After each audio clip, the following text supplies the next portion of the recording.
శ్రీనివాస్ గౌడ్ ఇంత జరుగుతుంది, గవర్నమెంట్కి తెలియదా, ఎక్సైజ్ శాఖ కమిషనర్ మంత్రి జూపల్లికి తెలియదా, వాళ్ళ దృష్టికి పోలేదా, నజరందాజ్ చేస్తారు? ఇవాళ ఏమి మీడియా దృష్టి పెట్టారో నాకు అర్థం కాలేదు. అంతకుముందు కూడా ఒక మంచి రజ్వీ అంటే చాలా నిజాయితీపరుడు ఆఫీసర్ అయిన ఐఏఎస్ రజ్వీ ఉద్యోగం వదిలిపెట్టి వెళ్ళిపోయాడు. ఇవాళ ఒక ఆంధ్ర అధికారి వల్ల ఆయన నేను జైన్ గాను, నేను రిజైన్ చేసేస్తా, నేను వెళ్ళిపోతా, అంత అవమానపడ్డ ఆఫీస్లో నేను బతకలేను, మళ్ళీ పోయి ముఖం చూపించలేను అని చెప్తున్నాడు. ఇంకో శ్రీనివాసరావు ఇప్పుడు అడ్మిట్ అయి ఉన్నాడు హాస్పిటల్లో, ఇంకా వేరే హాస్పిటల్లో, అదే ఛాంబర్లో పడిపోయాడు.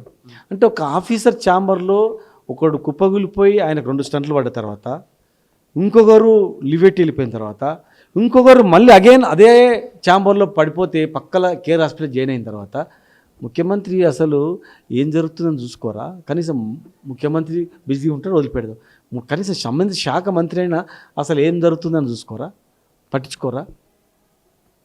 కానిస్టేబుల్ అని వేరే జిల్లాలో ట్రాన్స్ఫర్ చేస్తున్నారంట, కింది డిస్టిక్లో ట్రాన్స్ఫర్ చేయాలి కానిస్టేబుల్ అని, వేరే జిల్లాకు ట్రాన్స్ఫర్ చేస్తున్నారంట.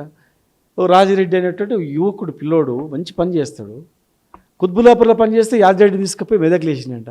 ఆ పిల్లోడు కూడా నేను రాజీనామా చేసి ఏదైనా పని చేసుకొని బతుకుతానా, ఏదన్నా వేరే పని చేసుకొని బతుకుతా, కానీ ఇంత అవమానాలు ఆఫీసర్లకు ఆయనకు తెలంగాణ అధికారులు అంటేనే అసహ్యించుకుంటున్నాడు, చాంబర్లో కోవాలంటే భయపడుతున్నారు అందరూ.